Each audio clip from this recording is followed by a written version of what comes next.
जय गुरुदेव।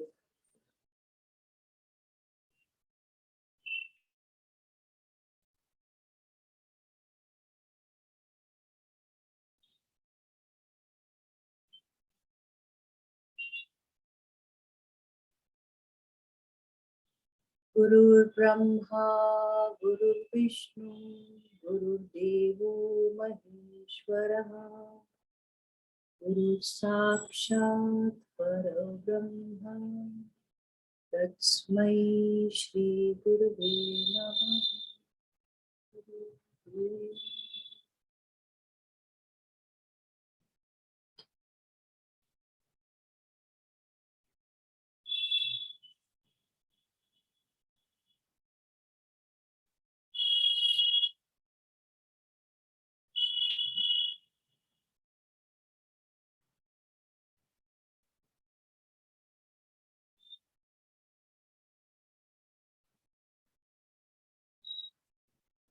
कल हमने ऋषि भृगु और शुक्र की कहानी सुनी, जिसमें वशिष्ठ कहते हैं कि जब तक व्यक्ति अपने इंद्रियों को संयम में नहीं लाता तब तक वो सच्चा सुख नहीं अनुभव करता। नहीं तो हम इंद्रियों के वश में रहते हैं, उनके अपना कोई स्वतंत्र नहीं होता मनुष्य का, और हर चीज ज्यादा उसका आनंद आता है, चाहे वो खाने की, देखने की, जब अनुशासन है जीवन में। तो एक एग्जाम्पल देते हैं वशिष्ठ जी कि कोई राजा अगर किसी ने उसको बंदी बना लिया और उस बंधन से जब वो मुक्त होकर उसे फ्रीडम मिलती है तो एक रोटी भी उसे स्वाद लगती है, बंदी राजा। लेकिन एक राजा जिसको सब कुछ मिला होता है, उसको दूसरा राज का साम्राज्य भी मिल जाए तो उसे कुछ लगता है कि कोई बात नहीं, ये तो नॉर्मल है मेरे लिए। तो जब तक हम अपने मन पे संयम नहीं करते, परसिस्टेंट प्रैक्टिस के साथ इसको डिसिप्लिन में रखना। और कल एक दो सवाल आए थे कि भृगु जी के अंदर इतना क्रोध क्यों था, और दूसरा था कि उन्हें अपने पुत्र शुक्र के साथ बहुत मोह था। वो बहुत खुश हुए जब शुक्र वापस अपने शुक्र के शरीर में उस जीवात्मा ने प्रवेश कर लिया, तो ये मेरा पुत्र है, ये जीवित हो गया है। तो ये तो मोह की निशानी है। तो अगर वो इतने बड़े ऋषि महात्मा पुरुष थे तो ऐसा व्यवहार क्यों था? तो इसका जवाब बहुत सारे हो सकते हैं, इसके जवाब बहुत सारी बातें की जा सकती हैं, लेकिन जो अहम बात है, जो आने वाले भी सब कहानियों में हम सबको याद रखनी है, वो ये है कि हर कहानी में जो पूरी कहानी के फैक्ट्स में हमें नहीं उलझना, हमने केवल उसमें जो हमारे लिए मैसेज है, जो हमारे लिए उसमें समझने की बात है, लर्निंग है, हमें उसको कैच करना है। अगर हम कोई युद्ध भी करते हैं ना, तो ज्ञानी पुरुष कैसा होता है, जो इंटेलिजेंट होता है, वो पहले अपनी ही नहीं अपने एनिमी की स्ट्रेंथ को भी देखता है कि मेरा एनिमी कितना पावरफुल है, कैसे मैं उससे जीतूंगा, क्या मुझे अपने लिए एक स्ट्रेटेजी बनानी चाहिए, कैसा विचार होना चाहिए, कैसा मेरा प्लानिंग होना चाहिए। तो ऐसे ही ये कहानी क्या हमको ये नहीं बता रही कि हमारा जो ये शत्रु है, हमारी इच्छाएं, हमारी इंद्रियां, ये कितनी स्ट्रॉन्ग है कि ऋषि भृगु जैसे महात्मा पुरुष को भी एक पल के लिए क्रोध आ सकता है, जब उन्हें ये ऐसा लगा कि अकाल मृत्यु देवता ने मेरे पुत्र को दे दी है। तो जो धारणाएं लेकर हम जीवन जीते हैं, संसार में रहते हैं, उन धारणाओं पे हमें काम करना है। हमें इस विवाद में नहीं पड़ना कि ऋषि भृगु सच में महात्मा पुरुष है कि नहीं, इससे क्या लाभ होगा। हमें ये देखना है कि मेरे कितना क्रोध अभी भी है, मेरी इंद्रियां क्या संयम में है, और मुझे अपने को आगे साधना में आगे बढ़ने के लिए मुझको अपने लिए क्या तय करना, ये आवश्यक बातें हैं। तो आवश्यक बातों पे अपना ध्यान केंद्रित रखना है। ये साधक की एक बहुत बड़ी उसके पास ये एक स्किल होती है कि संसार में रहना कैसे है। संसार में जरूरी बातें भी बहुत है और जो बिल्कुल अनावश्यक है वो भी है। तो माया में नहीं उलझना, अपने लक्ष्य की ओर जाना है हम सबको। और एक और बात, पहले ही योग वशिष्ठ में पहले ही चैप्टर्स में आ जाती है ये बात, जहां वशिष्ठ कहते हैं कि एक एनलाइटेंड ज्ञानी पुरुषों के व्यवहार को कभी भी जज नहीं करना चाहिए, उनको विश्लेषण नहीं करना चाहिए। उनका व्यवहार कहाँ से क्यों किस समय हो रहा है कोई नहीं जान सकता। जैसे प्रभु के जो अवतार होते हैं उनके लिए भी कहा जाता है जो वो करते हैं वो लीला है। लीला शब्द बड़ा अच्छा है, मतलब प्ले, इट्स अ प्ले। उसको ऐसा पकड़ना नहीं है वो ये ऐसे क्यों वैसे क्यों, उसको पकड़ने की जरूरत ही नहीं है। लीला करते हैं वो, किस लिए लीला करते हैं, ताकि हम सचेत हो सके। अब हम कह सकते हैं ना योग वशिष्ठ में कि राम जी तो स्वयं भगवान है, वो ज्ञान के पुंज हैं, लेकिन उन्हें क्यों ज्ञान की जरूरत पड़ी, वो क्यों अज्ञान में आए। यहाँ तो एक ऋषि की सवाल उठ रहा है ना केवल, यहाँ तो राम जी है जो दुखी है, संसार को लेकर इतने दुखी है, संसार से इतने प्रभावित दिखाई दे रहे हैं। तो इसमें भी मन उलझ सकता है, क्या वो राम है, क्या वो भगवान है, इसमें क्या हमें मिलेगा इन क्वेश्चंस में। तो हमें बार बार योग वशिष्ठ यही याद दिला रहा है, हर कहानी में उसके संदेश को पकड़ना है, उसके बाकी फैक्ट्स को एनालाइज नहीं करना। तो मेरे हिसाब से मैंने ये दोनों क्वेश्चंस को कंप्लीटली आंसर कर दिया है। फिर भी कोई और डाउट्स होंगे तो आप मुझे जरूर बताना। एक ही हमें अपने मैसेज पे स्टिक करना है, दूसरा एनलाइटेंड मास्टर्स के कॉन्डक्ट को नहीं जज करना। महान ऋषि थे भृगु जी, बहुत महान ऋषि, और उनके बेटे शुक्र दैत्यों के कुल गुरु।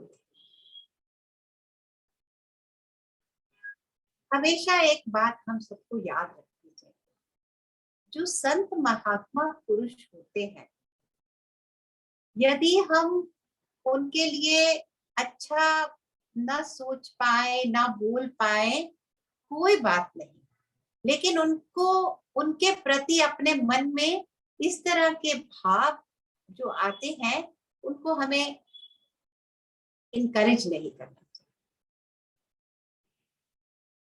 ये गोल्डन प्रिंसिपल, कोई भी संत महात्मा हो, आपको नहीं जम रहा, आप दूर से प्रणाम कीजिए, अपने आगे अपने रास्ते पे चलिए।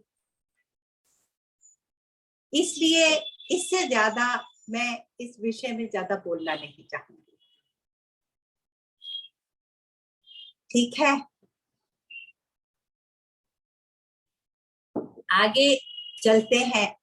आगे चलते हुए वशिष्ठ जी कहते हैं, बार बार वो इसी बात को बहुत महत्व दे रहे हैं कि मनुष्य को पूरा प्रयास करके अपनी इंद्रियों को वश में करना है, अपनी इच्छाओं को उनके साथ कैसे रहना है, ये पल पल हमें सीखना है। नहीं तो यही भूमि है जहां से हम बुरे कर्म करने लगते हैं, और कर्म जो है हमें बंधन में डालते हैं। जो हम कर्म कर लेते हैं वो बंधन फिर कब जाके कहा कैसे मुक्त होते हैं उनसे, लंबा एक शुरू हो जाता है हिसाब। तो इसीलिए वशिष्ठ जी कहते हैं स्वर्ग में क्या होता है, दुष्कर्म ही दुष्कर्म। नरक, सॉरी गलत बोल गई, नरक। स्वर्ग की बातें हमने बहुत सुनी है, आज वो थोड़ी हमें नरक की बातें कह रहे हैं कि नरक में क्या होता है, दुष्कर्म ही दुष्कर्म हो रहे होते हैं।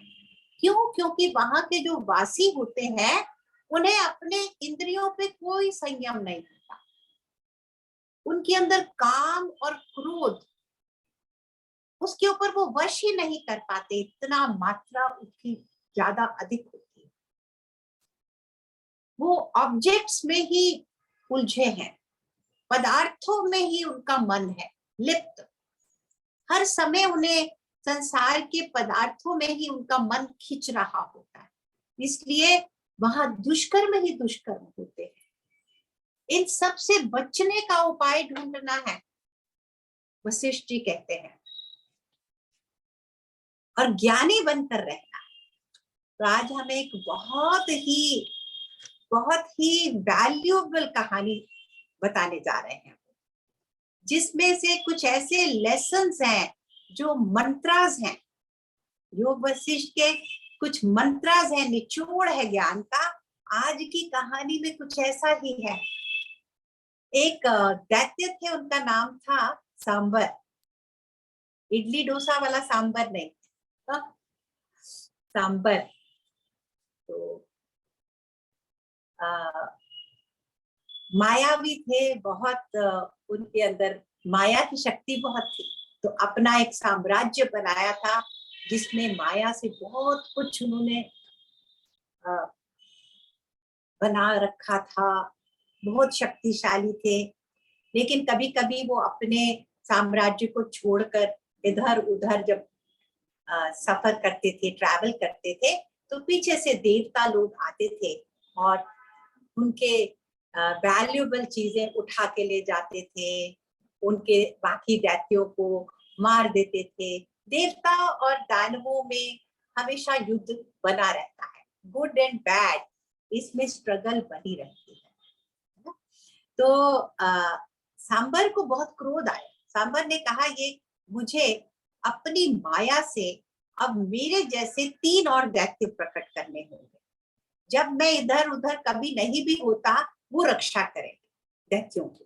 तो दम, व्याल और कट, ये 3 नाम के उसने बड़े बहुत ही शक्तिशाली, एकदम उसी के जैसे, कोई कमी नहीं थी उनमें, उसी के जैसे शक्तिशाली 3 दानव दैत्य बना दिए। तो अब जब युद्ध हुआ, अब की बार देवताओं ने देखा कि पूरी कोशिश करने के बाद भी वो इन 3 दैत्यों को जीत ही नहीं पा रहे हैं। वो दैत्य, उनका कोई पुराना जन्म नहीं था, कोई उनके पास पुरानी यादें नहीं थी, पुराने संस्कार नहीं थे, वो ये जानते ही नहीं थे कि हम कौन हैं। वो जैसे एक कठपुतलियां होती हैं, ऐसे ही जो सांबर ने जिस संकल्प से उनको बनाया, बस वो युद्ध कर रहे थे। क्यों कर रहे थे? कुछ नहीं था उनके मन में।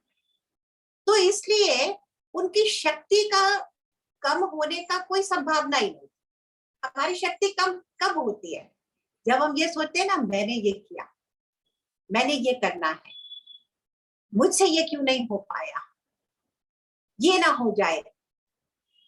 तो ऐसा कोई भाव ही नहीं था। तब ब्रह्मा जी के पास देवता लोग गए कि इन 3 दानवों से विजय पाना असंभव लग रहा है। तो ब्रह्मा जी ने कहा, इनके पास कोई अहम भाव ही नहीं है, इन्हें कोई, इनके अंदर कोई अपने को लेकर अलगाव का भाव ही नहीं है, तुम इनसे विजय नहीं पा सकते। ना इनके पास कोई पुराने जन्म के संस्कार है, कर्म है, ना इनके कोई मन में कोई मेमोरी है, किस चीज को तुम पकड़ोगे? तो ये बहुत स्ट्रांग है, इस समय तुम चुपचाप जाकर कहीं छिप कर बैठ जाओ। धीरे धीरे धीरे धीरे जब युद्ध करेंगे, बहुत समय बीत जाएगा, इनके जो ये कर्म कर रहे हैं, कर्म करते करते इन्हें अनुभव होने लगेगा उन कर्मों का। जैसे एग्जाम्पल दे रहे हैं, एक शीशा होता है, उसके सामने पदार्थ रखे होते हैं तो स्वाभाविक रूप से वो पदार्थों का प्रतिबिंब शीशे में आता है। कोई इंटेंशन नहीं होती ना पदार्थ में ना शीशे में, लेकिन स्वाभाविक वे में शीशा प्रतिबिंबित करता है उन पदार्थों को। ऐसे ही जब ये चिरकाल तक ऐसे कर्म में लगे रहेंगे तो ये समझ आएगा इनको कि ये हम कर रहे हैं। जब इनके अंदर ये भाव जागने लगेगा कि हम ये कर्म कर रहे हैं तो इनका अहम का बीज पड़ जाएगा। फिर ये कमजोर होते जाएंगे, तब तुम इनको हरा पाओगे। तो यही हुआ, युद्ध करते करते दम, व्याल और कट, उनके अंदर ये भाव जागने लगा। और अब दूसरी बात क्या थी, याद रखने वाली बातें हैं, बहुत इंपॉर्टेंट। सांबर ने इनको शक्तिशाली बना दिया था, लेकिन ज्ञान नहीं था इनमें। शारीरिक शक्ति एक सीमा तक हमारी मदद करती है, आत्मज्ञान जैसा बल कोई और होता नहीं। तो आत्मज्ञान का बल तो इनमें कितना था, 0। तो अहम भाव जागने लगा और आत्मबल, आत्मज्ञान नहीं था जिससे कि उसकी बुराइयों से, उस अहम भाव की बुराइयों से वो बच पाते। तो धीरे धीरे उनके अंदर ये भाव जागने लगा, मैं दम हूं, मैं व्याल हूं, मैं कट हूं, मैं युद्ध कर रहा हूं, आज मैंने युद्ध में ये किया, आज मुझसे ये नहीं हो पाया। फिर उन्हें जन्म और मृत्यु को लेकर भय होने लगा। उनका मन हर समय खाने पीने में लगा, खाना पीना अच्छा लगने लग गया, अटैचमेंट होने लग गई। जो भी वो बाकी उनका सब रूटीन था, मन उसमें ज्यादा फंसने लगा। और धीरे धीरे धीरे धीरे उनके अंदर डर भी पैदा हो गया। इस बात को डर लेकर पैदा हुआ, हमारी मृत्यु ना हो जाए। जहां ये बीज पड़ा तो अब डर भी हो गया, लोभ भी हो गया, इच्छाओं के भी मन में इच्छाएं भी जाग गई बहुत। उन्होंने भी अपना काबू कर लिया मन को, कुछ हिस्सा। तो अब उनकी शक्ति खत्म होने लगी। अब वो अच्छी तरह से युद्ध भी नहीं कर पाते, उनके युद्ध की कुशलता भी समाप्त तो होने लग गई। भगवत गीता में भगवान कहते हैं ना, योग तुम्हें कार्य से में कुशल बनाएगा। योग में है अगर हम, तो हमारा जो भी कार्य होता है वो कुशलता वाला होता है। और जितना हमारे कार्य कुशल होते जाते हैं, उतना योग में हम और स्थित होते जाते हैं। और ये दोनों ही चीजें अब दम, व्याल, कट के जीवन से चली गई, तब देवताओं ने उनको हरा दिया। और वो इतनी अधिक कमजोर हो गए, इतने डरपोक बन गए कि उस युद्ध भूमि से डर के भाग। देवताओं के सामने डटे नहीं, टिक के भी नहीं बैठे, कहीं जाकर छुप गए कि अब सांबर हमें मारेगा। वो तो सांबर की कठपुतलियां थे और सांबर की आज्ञा का भी पालन नहीं कर पाए थे। तो कहीं जाकर पाताल लोक में वो छुप गए और यम देवता के पास गए। यम देवता ने उन्हें 3 पत्नियां दी और कहा तुम बैठो, यहाँ रहो। कुछ समय वो पत्नियों के साथ रहे, फिर उनको कई जन्म मिले, कभी मच्छर का जन्म, तो कभी किसका जन्म, तो कभी किसका जन्म। और वशिष्ठ जी ने कहा आज वो कश्मीर में एक लेक के अंदर मछली बनकर जी रहे। राम जी को ये कहा और कहा कि देखो कहाँ वो इतने शक्तिशाली जिनको देवता लोग भी नहीं हरा पा रहे थे, और ब्रह्मा जी ने कहा तुम इन्हें हरा ही नहीं सकोगे। ऐसे शक्तिशाली दम, व्याल और कट, जिस दिन उनके अंदर अहम भाव जागा, इंद्रियों का संयम गया, सांसारिक पदार्थों की इच्छाओं ने उनको जकड़ लिया, वो आज क्या बन गए हैं, मछली बन गए तालाब की। और बहुत सारे उनको जन्म भोगने पड़े। अब इनका कल्याण होगा कब, जब एक समय आएगा, बड़ी सुंदर डिटेल कहानी है जिसमें वो बताते हैं कि कैसे एक एक एक करके इनको कोई ऐसा संयोगवश अपने ही जीवन के बारे में कोई बताएगा, इनकी स्टोरी कि इनके साथ क्या हुआ था। कैसे ये दम व्याल कट थे और फिर किस तरह ये जकड़ में आए संसारिक चीजों की, और आज इनका ये दुर्गति हुई। तो जब ये जानेंगे अपने उस कहानी को, तब ये ज्ञान में जाग जाए और फिर ये मुक्त हो जाएंगे। तो राम जी ने पूछा, हम सब में भी शायद ऐसा सवाल आ रहा होगा ना मन में, वही सवाल राम जी ने कर दिया। राम जी ने कहा, लेकिन ये लाइट जलाना चाहिए, बहुत अंधेरा हो रहा है ना, एक सेकंड में लाइट जलाती हूँ क्योंकि बहुत weather is changing today. 1 second give मी।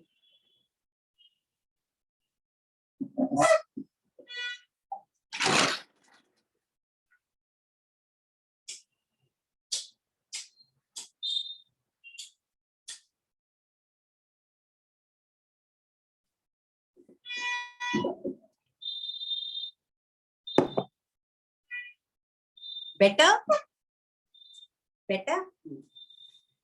सो कहाँ थे हम? हाँ जी, तो राम जी ने पूछा कि ये तो सांबर ने बस जादू से इनको बनाया था, अपनी माया शक्ति से, तो ये सच में थोड़ी थे, इनका कोई रियल थोड़ी एग्जिस्टेंस था कि इनको फिर जन्म लेने पड़ गए हम जैसे। तब वशिष्ठ जी ने क्या कहा? वशिष्ठ जी ने कहा, जैसे माया शक्ति से सांबर ने इनको रच दिया था, हम सब भी तो माया शक्ति से ही बनाए गए, हमारे में और इनमें कोई अंतर नहीं है राम। जब जब कोई जीव कोई कॉन्शियसनेस में ये आ जाता है और हम उसी में अलगाव में फंसने लगते हैं, अटैच होने लगते हैं, तो वहां से संस्कार पैदा होते हैं, इच्छाएं पैदा होती है और ये नए नए जन्म का कारण बन जाती है। तो तुम ज्ञान के प्रयास में रहो, इन सवालों में मत घुसो, वशिष्ठ जी उन्हें कहते हैं। और फिर उन्होंने कहा कि फिर क्या हुआ, इसके बाद क्या हुआ? सांबर ने कहा कि अब मैं अपनी गलती समझ गया, वो तो छुप गए थे।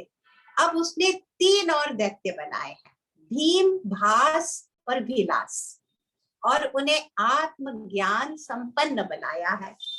अब ये सवाल मत इसमें फंसना कि वो दैत्य ने कैसे आत्मज्ञान दे दिया। केवल कहानी को सुनना है कि भीम, भास और विलास, इनके पास शक्ति के साथ साथ आत्मज्ञान था, इनके अंदर अहम भाव नहीं जाग रहा था। तो इन्होंने युद्ध करना शुरू किया देवताओं से। तो जब युद्ध में कभी कभी उनके अंदर ये भाव आता था, मैंने ये किया, तो उसी समय वो सतर्क हो जाते थे और अब विचार करते थे, मैं कौन हूं, ये मैं जिसका मेरे को आज अनुभव हो रहा है, मैं कौन हूं। और उसी समय वो मुक्त हो जाते थे। निरंतर विचार मोक्ष का एक द्वारपाल। तो वो निरंतर विचारशील बने रहे, ज्ञान में डटे रहे। तो अब क्या हुआ? अब ब्रह्मा जी के पास देवता जी वापस गए, तो ब्रह्मा जी ने कहा, कोई उपाय नहीं, जिसके पास आत्मज्ञान की शक्ति हो उसे कोई नहीं हरा सकता। अब एक समय आएगा जब विष्णु भगवान स्वयं सांबर का वध करेंगे और इन भीम, विलास और भास, इन तीनों को भी साथ ही में मुक्ति मिल जाएगी प्रभु के हाथ में। तो ऐसा ये सुंदर कहानी हमें यहाँ बताई जाती है, जिसमें मुझे लगता है कि इतना ज्ञान है। अगर आप केवल ये कहानी भी याद रख पाए ना, केवल ये कहानी हम याद रख पाए कि कैसे हम प्रोग्रेस में चलते चलते डाउनफॉल कैसे होने लगती है, हमें उस डाउनवर्ड ट्रेंड से बचना ही है। वशिष्ठ जी ने यही राम जी को कहा कि अपने को इससे बचाने का एक ही मार्ग है, वो है संतों का संग और शास्त्रों का अध्ययन करते रहना। ये ढाल बन जाती है, क्योंकि संसार ऐसा ही है तो हमारा मन एक शीशे की तरह होता है। इस मन के शीशे पे पदार्थ, इवेंट, सिचुएशंस अपना प्रतिबिंब छोड़ेंगी। हम चाहे तो भी इससे बच नहीं सकते। इसलिए वशिष्ठ जी कहते हैं हमें अपने इंद्रिय सुखों के प्रति, ये सबसे बड़ा जीवन में जहर घोलती है। जब कोई इंद्रियों सुखों में फंस जाता है, संयम में नहीं रहता, इच्छाओं लालसाओं में, पदार्थों की लालसा में जो फंसता है, वो एक जहर है। लेकिन उससे बचने का उपाय बहुत महत्वपूर्ण बता रहे हैं वशिष्ठ जी। उन्होंने कहा अगर हम चाहें कि बहुत हिंसा पूर्वक इनको अपने जीवन से निकालें तो कोई फायदा नहीं होगा। इनको चिंतन के द्वारा निकालना, विचार के द्वारा इनसे परे जाना है। क्या विचार करना है, कैसे विचार करना है, क्या ये सुख जो मुझे अभी तक मिले, क्या मैं फिर भी तृप्त हो पाया, और कौन सा ऐसा सुख मुझे इस संसार में मिला जिसके पीछे पीछे दुख नहीं था। ये सवाल बार बार अपने से करना ही है। और अंत में एक ज्ञानी पुरुष क्या कहता है अपने को, मैंने जो देखना था देख लिया, जो भी मैंने भोगना था मैंने भोग लिया, अब मुझे किसी चीज की लालसा नहीं। जो स्वाभाविक रूप से आज के दिन मुझे मिलेगा, मैं उसको भी एंजॉय करूंगा, प्रभु का प्रसाद है। लेकिन किसी भी चीज के पीछे मुझे भागना नहीं। तो किस तरह हमको अपने बंधनों को काटना है जब तक कोई ज्ञानी पुरुष हमें मार्ग नहीं दिखाता, क्योंकि ये बहुत पुराने हैं, गहरे हैं। हमारे चित्त में, हमारे मन में, हमारे मेमोरी में इतने गहरे स्तर पे ये बसे होते हैं कि हम चाहते हुए भी केवल ये चाहना कि ये खराब है और हम इस संसार को नफरत की दृष्टि से देखने लगेंगे तो सब फिर भी संसार बना रहेगा। संसार कब गलेगा?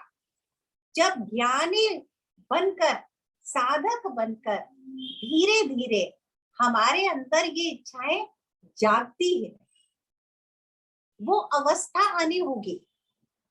इच्छाएं आ रही हैं और हम उनसे स्ट्रगल करते जा रहे हैं तो संसार बहुत गहरा अभी भी है। इच्छाएं जागती है नहीं जिसके अंदर, जो इतना पूरा है, इतना तृप्त है, जो उसको मिला है उसी में उसका मन पूरी तरह से उसी में खाली है जो। और इसीलिए वशिष्ठ जी कहते हैं जब ज्ञानी पुरुषों का संग होता है जीवन में, उनकी कंपनी का प्रभाव ऐसा पड़ता है हमारे ऊपर कि हम इन छोटे छोटे सुखों से, इस ईगो के भाव से, अपने को अलग देखना, ये सब अनुभव आता ही नहीं है। फिर तो क्या होता है, धीरे धीरे लाइफ में एक खालीपन आने लगता है। जब हमारे मन में किसी चीज के पीछे मन जा ही नहीं रहा, मन कुछ चाह ही नहीं रहा है, ना कोई कर्ता भाव हमें ट्रबल कर रहा है, तो पूरा दिन करना क्या है। जब हम सहज कोर्स भी लेते हैं ना तो सब पूछते हैं कि आप कहते हैं आप खाली होकर बैठो, बस कुछ नहीं करना, तो ये कैसे होगा? कुछ नहीं करना एक बहुत बड़ी विद्या है। तो कुछ नहीं, खाली हो गए।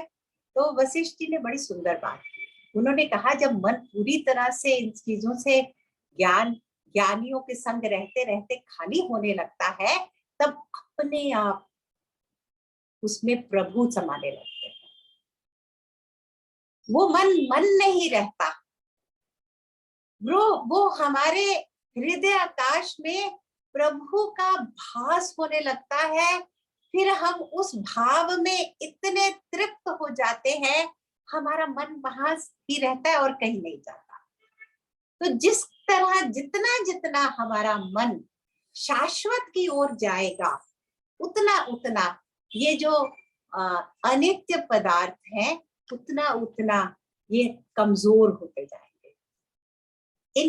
इनका कोई बल रहेगा ही नहीं। तो हम इनके जो बीज है ना, बीज को जलाएंगे। बीज पे काम करना है। अगर बीज नहीं जले भुनेगा, उसको ऐसे ही छोड़ दिया गया, तो कभी ना कभी पनप जाता है। चट्टान के अंदर से भी हम देखते हैं ना, कितनी मोटी मोटी चट्टाने हैं, उनके अंदर से भी पौधे निकल रहे होते हैं। बीज उनके गले नहीं होते। तो बीज को गलाना बहुत जरूरी है। तो उन्होंने कहा कि जैसे शीशे में पदार्थ दिखाई देते हैं, ऐसे ही हर पल हम संसार में जो भी कर्म करेंगे ना, हमें दिखाई देंगे। जैसे अभी हम ये सत्संग सुन रहे हैं, हम एक्सपीरियंस कर रहे हैं। मैं ये बात कर रही हूँ, मैं ये एक्सपीरियंस कर रही हूँ। तो अगर मुझे बचना है इसकी अटैचमेंट से, इनको लेकर ईगो से अगर मुझे बचना है, तो क्या करना है?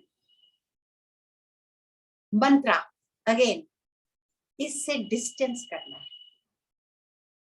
जो भी कर्म हम करते हैं, उनको दूर से देखना है, कर्ता भाव में नहीं आना। हो रहा है सब। भगवत गीता में भगवान कहते हैं, गुण ही गुण में बरतते हैं। गुणों से गुण आगे आगे वो बरतते हैं, और कुछ कुछ होता रहता है यहाँ पर, तुम करता नहीं हो। और ये गुणों को प्रकाशित करने वाला मैं हूं। मैं हूं केवल एक दृष्टा, एक कर्ता, एक भोक्ता। तो कर्ता भाव से हर समय बचना है। अपने कर्मों से भी हमें डिस्टेंस करना है।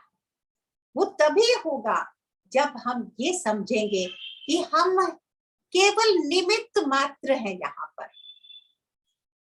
कोई और है जिसके संकल्पों से ये संसार चल रहा है। अपना अपना रोल प्ले कर रहे हैं। प्ले वर्ड बार बार याद रखना है। लीला, प्रभु ने प्लेफुली अपने को अनेक देख लिया। उस एक भाव ने बड़े ही खेल खेल में अपने को अनेकता में डाल दिया। लेकिन उस अनेकता में इतनी शक्ति थी, क्योंकि वो प्रभु से प्रकाशित हो रही थी, तो उसने अपने को अलग अलग अलग अलग अनुभव किया। और वो प्ले को भूल गया कि ये सब प्ले है। जैसे भीम, भास और विलास बार बार याद कर रहे हैं, ये सब प्ले है। सांबर ने हमें रचा है, हम कोई नहीं, हम नहीं कर रहे ये युद्ध। तो उस प्ले, प्रभु के प्ले को याद रखना है।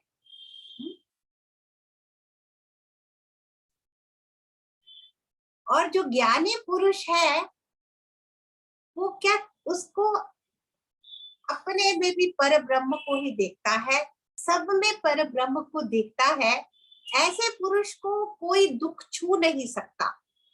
जो आत्मा के, केवल आत्मा को तलाश कर रहा है, केवल चैतन्य के प्रति जो जागृत है।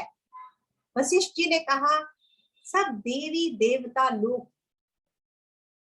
आकर उस पुरुष की रक्षा करते हैं। कैसे पुरुष की? जो त्रिलोकी के वैभव को एक घास के तिनके से भी ज्यादा महत्व नहीं देता। जैसे राजा अरिष्ट नेमि ने किया, वैसे ही कोई महत्व नहीं दिया। और अहम भाव जागता ही कहां से है?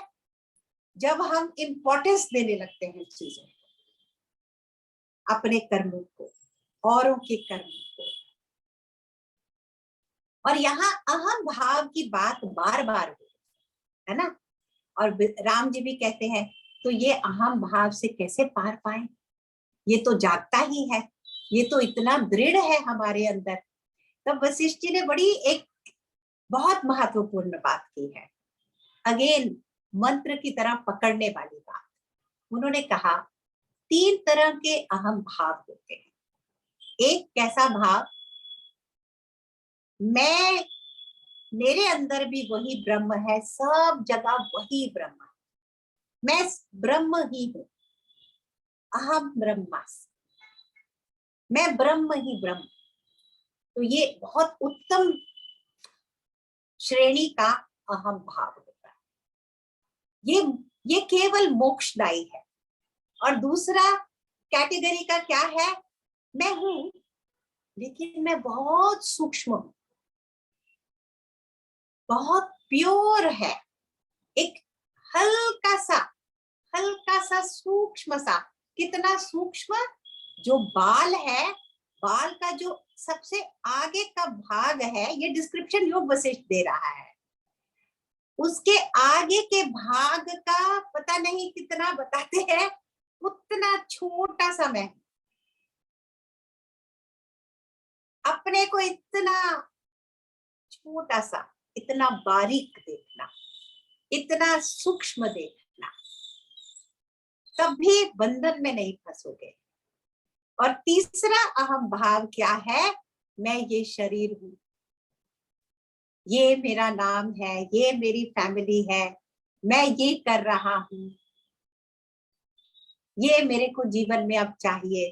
ये सब स्थूल ग्रॉस ईगो जो बंधन में डालती है, इससे हर समय बचना है, हर समय इससे बचना है।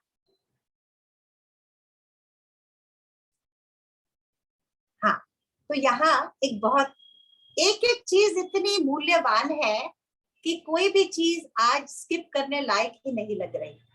एक एक वाक्य जो वशिष्ठ जी बोलते जा रहे हैं वो याद रखने वाले हैं। वशिष्ठ जी कहते हैं कि बस शास्त्रों को सुनना, सत्संग में रहना और बड़े धैर्य के साथ जीवन बिताना, धीरे धीरे धीरे धीरे हम उस कुशलता को, उस योग को पालेंगे। हर मनुष्य में ये क्षमता है और ये ज्ञान केवल मनुष्य ही सुन सकते हैं। इससे फायदा भी केवल मनुष्य उठा सकते हैं, और लेकिन वो भी मनुष्य बड़े दुर्लभ है जो ये ज्ञान के पास जाते हैं। फर्स्ट, सेकंड, जो उसको सुनने की भी बहुत लेवल्स है ना, सुनने की भी बहुत, जिसका मन अभी भी वर्ल्ड में ही फंसा हुआ है, वर्ल्डली चीजों की ही डिजायर्स में, जिसका मन उनकी गिरफ्त में है, वो इस ज्ञान को पा ही नहीं सकेगा।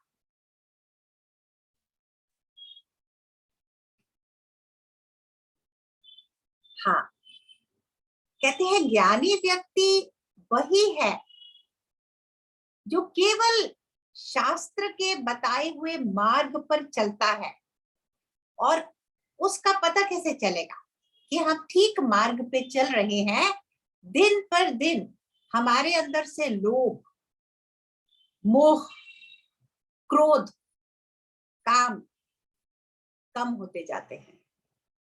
अगर कोई व्यक्ति बहुत सारा ज्ञान क्यों ना हो उसके अंदर, बहुत सारे शास्त्रों का अध्ययन किया है, पंडित है बहुत बड़ा, लेकिन उसके अंदर अहम भाव हो या इन इच्छाओं को लेकर काम, क्रोध, लोभ, मोह इसमें मन उसका फंसा हुआ है, तो वो व्यक्ति सब ज्ञान भार बन जाता है, उस भार को वो ढो रहा है। जिसको इस संसार में कुछ नहीं चाहिए उसको कोई नहीं हरा सकता। जिसको अहम भाव है, जिसके अंदर बहुत सारी इच्छाएं हैं, वो कितना ही शक्तिशाली राजा भी क्यों ना हो, उसको एक छोटा सा बच्चा भी आकर हरा सकता है। इतनी शक्ति है वैराग्य में, और उतना ही ये इच्छाएं हमको दुर्बल बनाती है, हमारी सारी शक्ति को छीन लेती है, हमारे सब शुभ गुण चले जाते हैं हमारे अंदर। यही राम जी ने कहा ना पहले वैराग्य प्रकरण में कि मैं देखता हूं धन दौलत से लोगों के अंदर जो कोमलता थी, मधुरता थी, वो चली जाती है, बड़े कठोर होने लग जाते हैं, कटु होने लगते हैं, किसी के लिए कुछ करने के लिए राजी नहीं होते हैं, उनके सब गुण शुभ गुण चले जाते हैं। तो ये अपने गुणों को संभाल पाना, प्रगति के मार्ग पे बने रहना, अपनी डाउनफॉल से बचना,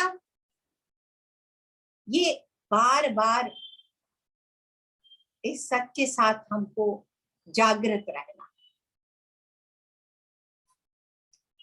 जितना जितना ये भाव जागता है ना, मैं अलग हूं, बस जड़ वहीं से है। क्या है वही बात, बार बार वापस वही आ जाते हैं। एक छोटी सी बात राम जी ने कह दी, मैं मेरा तू तेरा। सबसे बड़ी बीमारी यही है, मैं मेरा और तू तेरा। उन्होंने कहा एक बात मैं तुम्हें अब कहता हूँ राम, तुम ना उसको, जैसे इत्र होता है ना, इत्र किसी चीज में डाल दिया जाता है तो वो हर जगह उसकी खुशबू आ जाती है। तो उन्होंने कहा अपने जीवन में इस बात को इत्र की तरह डाल दो। इच्छाओं के पीछे भागना बंधन है, आसक्ति बंधन है। तो जितने भी स्रोत हैं जीवन में जहां से हम इच्छाओं को पूर्ति करते हैं, प्लेजर सेंटर्स, ऑब्जेक्ट्स, वो तुम्हारे जीवन को दूषित करेंगे, जैसे जहर कर देता। फिर उस जहर वाले प्याले में अमृत भी डाल दो ना, तो कोई फायदा नहीं होगा। ज्ञान, सत्संग, वो प्याला आपका साफ होना बहुत जरूरी है। उसको साफ करने के लिए इनसे बचना ही है। संयम, सेल्फ एफर्ट ये है।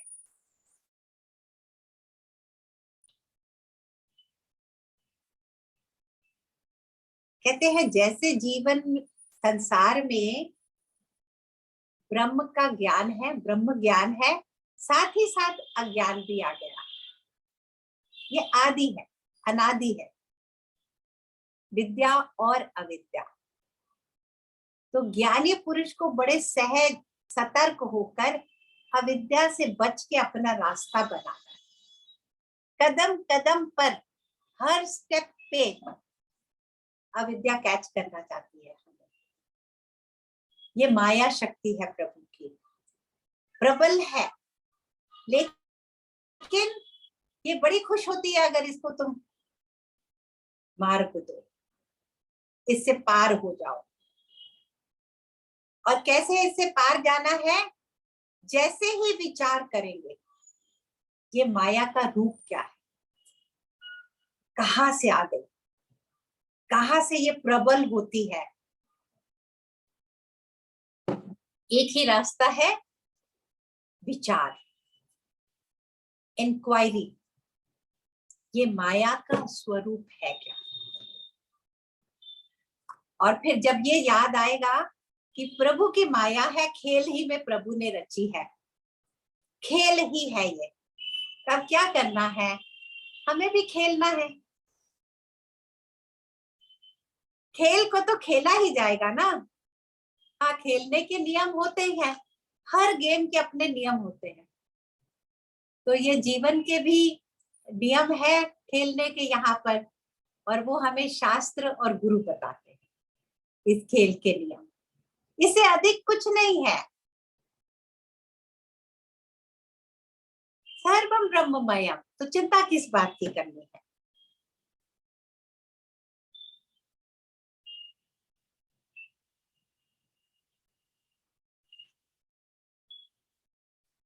हो गया, बहुत सारा मिल गया ना आज तो, बस इसको हमें पकड़ के लिख लेना है कहीं। मेरे साथ भी प्लीज शेयर करना, ये जो आप सब नोट्स बना रहे हो, मैं भी अपने पास ये नोट्स रखूंगी, क्योंकि एक एक व्यक्ति जैसे इस ज्ञान को पकड़ रहा है ना, उसमें से भी बहुत सारा ज्ञान मिल जाता है। ज्ञान ज्ञान को बढ़ाता है हर समय, कहते हैं ना, ग्रंथ तो हर समय लिखे जा रहे हैं। तो कोई क्वेश्चंस हो तो आप बताएं। ये आपने दो बताया ना, एक तो अहम का बड़ा सा रूप अहम ब्रह्मस्मि, और दूसरा बहुत छोटा, तो तीसरा आप तीन बोल रहे थे ना। तीसरा मैं शरीर हूँ, तीसरा जो हम सब एक्सपीरियंस करते हैं, me, myself, I am this, I am that, I do this, that is the third one. Thank you. जिस पल वशिष्ठ जी ने कहा है ना, ये ज्ञान हो जाता है कि ये सब भ्रमित है, भ्रम है हमारा। इतने सारे ये जो ऑब्जेक्ट्स देख देख के इनके पीछे भागे जा रहे हैं, तत्व में कुछ है ही नहीं, पंचभूत सब जगह एक ही है, पूरा सृष्टि पंचभूतों से बनी है, कोई अलग नहीं अस्तित्व किसी भी चीज का, जिसके पीछे यहाँ पर भागना है। और जो ज्ञानी पुरुष होता है वो क्या देखता है, ये इसी माया से ये पूरा संसार है, चाहे वो मेरी धन है, चाहे मेरा संतान है, चाहे मेरा पति है, चाहे पत्नी है, कोई यहाँ मेरा नहीं। तो ये एक और बड़ी इंपॉर्टेंट बात बताई जा रही है, किसी भी बात को लेकर अपने मैं इसका मालिक हूं ऐसे नहीं समझना, ओनरशिप नहीं होनी चाहिए। हम यहाँ पर एक गेस्ट बन के आए हैं, हमारे अंदर इतना ओनरशिप का भाव है ना, किसी से बातें करते हैं, वो क्या बातें होती है पार्टीज में, क्या कन्वर्सेशन होता है, हमने वहां प्रॉपर्टी ली, हमारा ये घर है, एक ये कार है, एक वो ये है, मेरा ये है, मेरा वो है। ज्ञानी पुरुष ऐसे नहीं है, वो किसी भी चीज में अपनी ओनरशिप नहीं रखता, ना परिवार में, ना धन में, ना स्थान में, किसी भी चीज में। वो गेस्ट की तरह, गेस्ट अपीयरेंस है हम सबका, तो ओनरशिप कहाँ से आ गई। ओनरशिप एक ही चीज की ले सकते हैं हम, वो है हमारी साधना।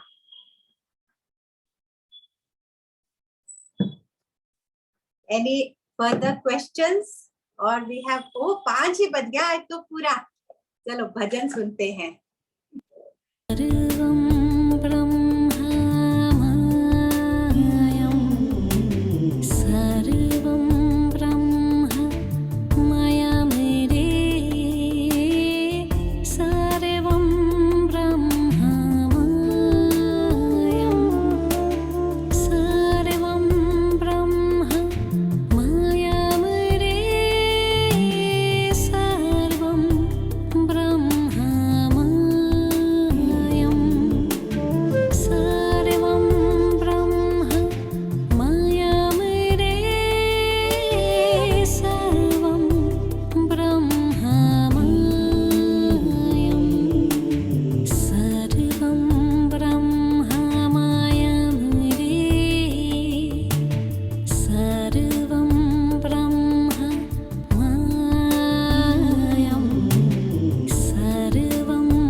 विषयों से परे वो सबका सत्य स्वरूप। जाति गोत्र कुल देश काल से परे वो तत्व विचार। देह मोहि गुण दोष परे उसे परम की प्रीति निहार। जगत है एक माया का सपना, जगत है एक माया का सपना। तूने एकताई से मानी, तेरा मेरा मेरा तेरा करते रोता जाग सराया ज्ञानी। सर्वं ब्रह्म मायामय रे, सर्वं ब्रह्म